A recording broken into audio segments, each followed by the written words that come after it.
también yo creo que el perdón se puede practicar mucho dentro de los matrimonios. La falta de perdón que hay dentro de los matrimonios es tan grande. Yo creo que estas son cosas que tienen que hablarse dentro del matrimonio. A veces la esposa o el esposo, por no pelear, dice, no pasa nada. Pero yo creo que deberían hablarse estos temas. Yo creo que el esposo y la esposa deberían encarar estas frustraciones para no acumularlas, para que no se acumule en el matrimonio y haya el momento en el que la persona estalla. Entonces, la falta de perdón, el perdón debería ser constantemente practicado dentro del matrimonio.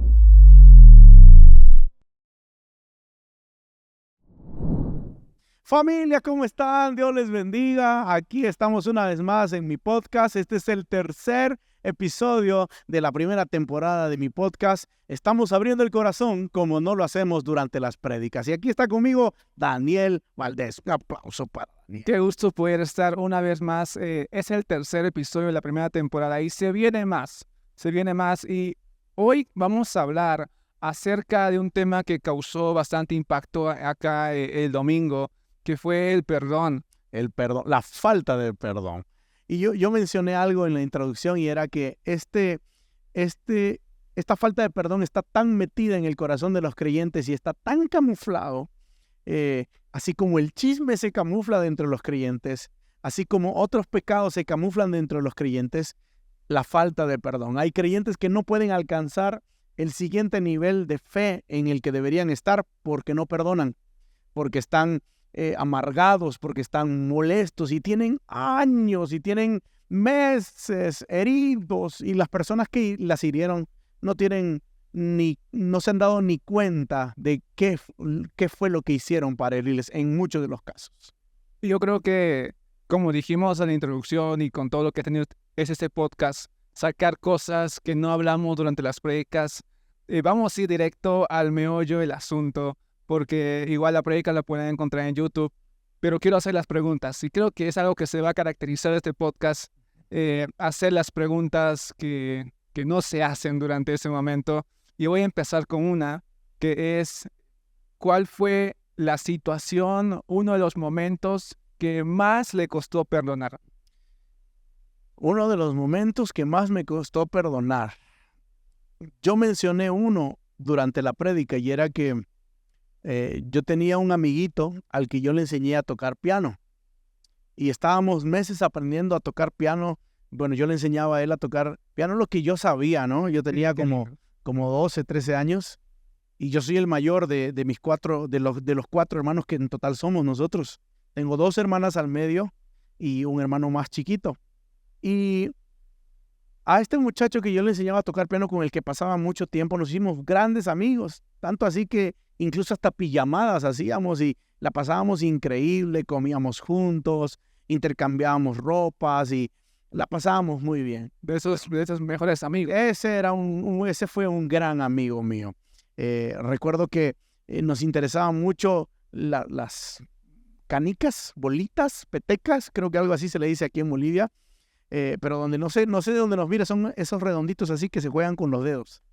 Y yo recuerdo que este gran amigo mío, de repente, después de mucho dudarlo él, porque él me quería decir algo, me confiesa que estaba enamorado. No. Estaba enamorado, pero estaba enamorado, esto fue lo peor, de una de mis 2 santas hermanas. Yo no lo podía creer. ¿Cómo puede enamorarse de una de mis santas hermanas, mi amigo? Dije yo. Quería pasar de ser amigo a ser... Quería pasar de ser amigo a hacer otra cosa. Pero yo recuerdo que me molesté tanto con él y le reclamé y me enojé y que por lo menos 2 años yo duré sin hablarle. Nos mirábamos en la iglesia y él me pedía perdón y yo no quería perdonarle. Y ya después de un tiempo eso como que se dieron cuenta y dijeron cosas de niños y lo dejamos así. Yo recuerdo que alguna de esas veces también, antes de que me confiese eso, oré por él. Yo le dije, Señor, que sea un gran músico, que sea mejor músico que yo, y eso le había logrado, no sé, le había sorprendido a él, le contó a su mamá, y él me decía, pero si tú eras mi gran amigo, ¿por qué no me entiendes? ¿Cómo te vas a enamorar de mi hermana? Yo no quiero saber nada de vos. Y bueno, pasó el tiempo y después de casi como 2 años nos reconciliamos, retomamos la amistad. Yo me acerqué a hablar con él y lo pude perdonar porque ya vi que sus intereses se fueron por otro lado. Entonces hablamos, retomamos la amistad y que me pongo a pensar ahora es que perdimos 2 años. Perdí 2 años de una bonita amistad, de niños amigos, de adolescentes amigos. Que al final no pasó nada. Y no pasó nada, por supuesto. Obviamente, sí pasó en el sentido de que se perdió el tiempo, pero no se alteró nada en cómo fue el desarrollo de nuestra amistad. Porque hubiéramos desarrollado mucho más nuestra amistad, hubiéramos unido más lazos durante esos 2 años que perdimos. Perdimos tiempo en ese lapso porque yo no quise perdonar. De seguro hay personas que han perdido tiempo porque no se atreven a dar el paso de decir, bueno, te perdono. Y a veces pasa que también ese tiempo se alarga por el ego.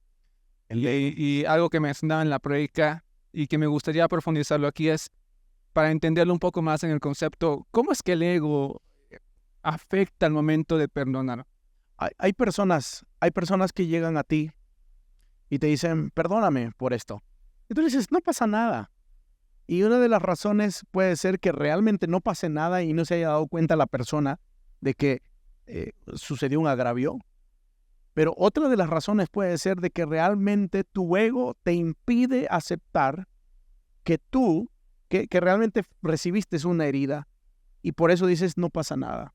Algo que yo dije durante la prédica es cuando tú vas a Jesús y le pides perdón por tus pecados, tú no vas a Jesús y le dices, Señor, perdóname, y no esperas que el Señor no te diga a ti, no pasa nada. No, sí pasó mucho.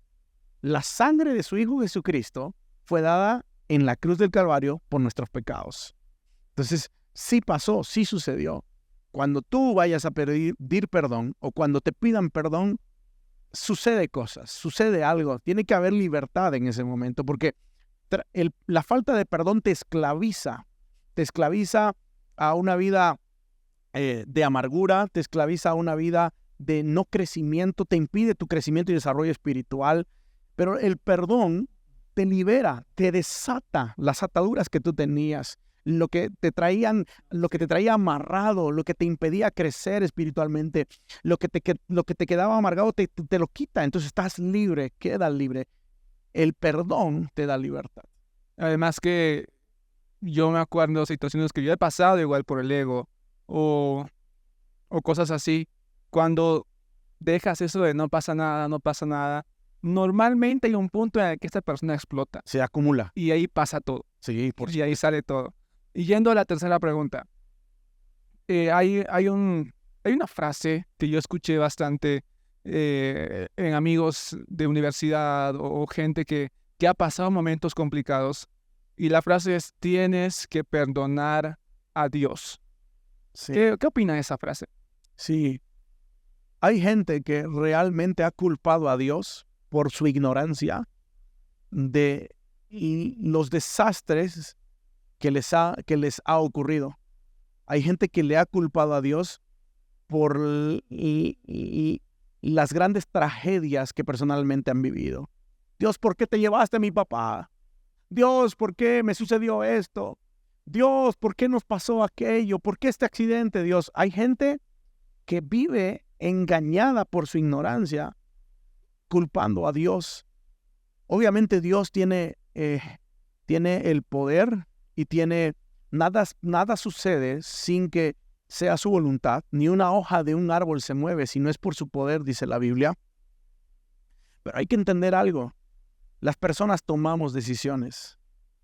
Y que una persona tenga diabetes es porque tal vez se alimentó muy mal. Y no es culpa de Dios. que un borracho se haya estrellado con su auto es porque se emborrachó y no se dio cuenta de que no tenía que manejar y se fue y se estrelló y capaz se mató. Y eso no es culpa de Dios. Que hayan niños abandonados en las calles no es culpa de Dios. Es culpa de dos personas que tuvieron relaciones sexuales y se olvidaron y los dejaron a los niños, los abandonaron, dos personas irresponsables. Entonces, hay personas que por ignorancia culpan a Dios. Yo no sé cuál sea el caso de vos que nos estás oyendo. Capaz tú no perdonas a Dios de algunas cosas que en realidad no son ni su responsabilidad. No, Él no tuvo nada que ver con eso. Él tiene que ver con que Él es todopoderoso y con que Él ni una hoja de un árbol se mueve si no es por su poder. Él te creó, Él nos creó, pero la responsabilidad y las decisiones las tomamos nosotros y las consecuencias de nuestras decisiones las tenemos que pagar nosotros. Dios no tiene nada que ver con eso. Dios es bueno y puede redimir y puede salvar y puede mover, pero que un niño sea abandonado en la calle, eso no es voluntad de Dios. Dios no quiere que los niños sean abandonados en la calle. Dios no quiere que un hombre agarre su movilidad y se estrelle porque está borracho. Eso no es la voluntad de Dios. Esa es la decisión de una persona. A eso se le llama libre albedrío, ¿no? También yo creo que el perdón se puede practicar mucho dentro de los matrimonios. La falta de perdón que hay dentro de los matrimonios es tan grande. Yo creo que estas son cosas que tienen que hablarse dentro del matrimonio. Creo que son cosas que tienen que discutirse completamente en el matrimonio. Ser francos, ser sinceros con lo que estamos sintiendo. A veces la esposa o el esposo, por no pelear, dice, no pasa nada. Pero yo creo que deberían hablarse estos temas. Yo creo que el esposo y la esposa deberían encarar estas frustraciones para no acumularlas. Así como tú dijiste hace ratito, para que no se acumule en el matrimonio y haya el momento en el que la persona estalla. Entonces, la falta de perdón, el perdón debería ser constantemente practicado dentro del matrimonio.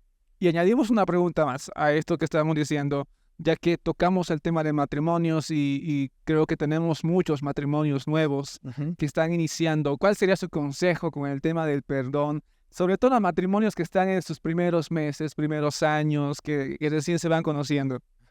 El perdón va a ser parte de la vida, de toda la vida del matrimonio. No va a haber un día en que ya digas, ya terminé de perdonar todo. No. Tienes que perdonar constantemente. Van a ser abuelitos. Yo he visto abuelitos viejecitos, abuelos pidiendo consejería conmigo y con Arlette y conmigo, y que no se perdonan. Y no se perdonan a veces cosas que hicieron hace 30 años y que se acuerdan de lo que pasó y que se acuerdan de la vergüenza que el esposo le hizo pasar al esposo, la esposa le hizo pasar al esposo. El perdón es algo que debe de practicarse constantemente en el matrimonio. Pero hay que entender lo que significa la palabra perdón, ¿no? Hay que estar verdaderamente arrepentidos. Dije dos cosas. Tiene que ser dado gratuitamente. No es que yo me voy cobrando y de ahí te perdono. No. Tiene que ser dado gratuito. Tiene que ser gratis. Y perdono porque esto es gratis. Voy a perdonar porque se me ha dado gracia. Porque yo he sido perdonado. Por eso voy a perdonar. Y voy a perdonar completamente. No voy a perdonar solo una parte. Tengo que perdonar todo. Esto ya pasó, esto ya acabó. Entonces, son, yo creo, requisitos indispensables para otorgar un perdón genuino, para dar un perdón real a las personas. Yo les animaría a los que me escuchan a vivir, a practicar esto, a tener capaz un cuadro en tu sala que diga aprender a amar es aprender a perdonar. Capaz. Y claro, y hay también un tema con respecto al perdón en el matrimonio, porque está el lado de poder de aprender constantemente a perdonar, y lo hacemos mientras más nos vamos conociendo. Pero también escuché otra parte, que ya es un poco más delicado, de personas que dicen, hay casos, por ejemplo, de violencia intrafamiliar, y hay casos más complicados. ¿Qué consejo daría? No, la violencia se denuncia. Hay autoridades. el domingo, después de la prédica, vino una hermana y una señora así, bastante joven, no era muy mayor, y ella me dice que su hija recibe maltrato por su pareja, el esposo de su hija. Y yo le dije, denúncialo. Entonces, el consejo siempre va a ser para una persona que sufre violencia es que vaya y lo denuncie, que vaya y denuncie. La violencia no se socapa, la violencia se quiebra, se denuncia, se pone un alto. Nunca la violencia va a ser, yo te puedo perdonar todo lo que me hiciste, pero tú tienes que pagar lo que has hecho, ¿no? Lo que te toca delante de las autoridades, ¿no? Claro, y justo también tocando ese tema, agarrando ahí para no salir de esto que estamos hablando del perdón, de las consecuencias que a veces nosotros vivimos, que no son culpa de Dios, sino que son cosas que hicimos o que gente hizo que luego está pagando. También he escuchado alguna vez de algún amigo cristiano que justo agarraba esto, ¿no? De gente que agarra el perdón ya al lado de la manipulación, como para decir, como me tienes que perdonar todo, entonces te puedo hacer lo que sea. Y no va por ahí. El perdón no tiene esa... No es cambio de mente. Esa esencia. ¿No? Tengo que arrepentirme. El arrepentimiento es cambio de mentalidad. Entonces, un verdadero arrepentimiento. La persona no ha entendido lo que significa perdón. Yo te doy perdón porque tú reconoces que hay algo malo, ¿no? Entonces, creo que va de la mano. Pero indistintamente, para yo dejarte libre, mi perdón tiene que ser gratuito e incondicional, ¿no? Yo te perdono porque la persona que queda libre al final no es que eres tú, nada más. Sino yo te perdono porque la persona que queda libre al final soy yo. Tú arréglate con lo que tengas que arreglarte, si son con las leyes, si son con tal o si son con cual, pero hacia ti yo te perdono. Es gratuito, es incondicional. Y ahí es cuando ganamos lo que dijimos al principio, libertad. Libertad, así es. Y ahí es cuando recién podemos volver a seguir escalando en lo que Dios quiere con nosotros, porque es cierto, ¿no? Hay mucha gente que no sigue avanzando en su vida cristiana justo por esto, falta de perdón. Y yo he visto, y yo he pasado momentos así en los que decía, no estoy haciendo nada malo, no estoy haciendo cosas feas, es más, voy a la iglesia, estoy sirviendo, pero había algo que no dejaba avanzar y muchas veces eso era la falta de perdón. ¿Capaz algún consejo para terminar? Sobre todo a gente que está sirviendo. Me gustaría un consejo para personas que están sirviendo en la iglesia y capaz ahí adentro hay alguna herida de algo que le hicieron. Bueno, las heridas en relaciones siempre hay. Y en la iglesia siempre hay relaciones. No importa la iglesia que tú pertenezcas, donde hay personas, siempre hay relaciones y las relaciones también van creciendo a través de perdonarse. Las relaciones, bueno, yo voy a tolerar esto de ti, yo voy a pasar esto de ti, voy a comprenderte, voy a entenderte. Ahí van creciendo las relaciones.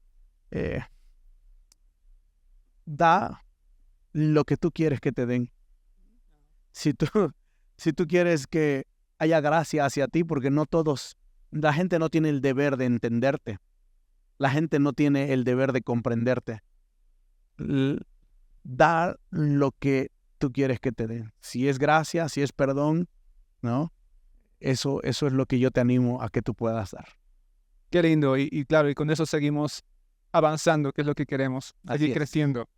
Qué gusto, pastor, poder haber hablado del perdón. Se puede hablar más con respecto a este tema. Pero yo creo que en alguna ocasión también vamos a tocar específicamente el tema del perdón en temas como el matrimonio y los padres, por ejemplo. Uh-huh. Hay mucha gente que recuerda a los padres. Heridas de los hijos a los padres, de los padres a los hijos, entre hermanos, heridas entre familiares, entre tíos. Y hay bastante que hablar. Hay mucho. Y esto vamos a continuarlo en los podcasts, así que te animo a que te suscribas y a que sigas cada capítulo porque vamos a seguir sacando temas. Las prédicas que escuchamos los domingos, vamos a hablar lo que no sacamos. Vamos a sacar detalles en este espacio y para eso te pido que nos sigas también en nuestras redes sociales y que puedas compartir, que compartan esto con sus amigos, con gente que creen que capaz necesiten escuchar algunos pequeños consejos en este espacio, pastor. Si te bendice, compártelo. Si te bendice, vete al episodio 2, vete al episodio 1. Que el Señor siga hablando a tu corazón.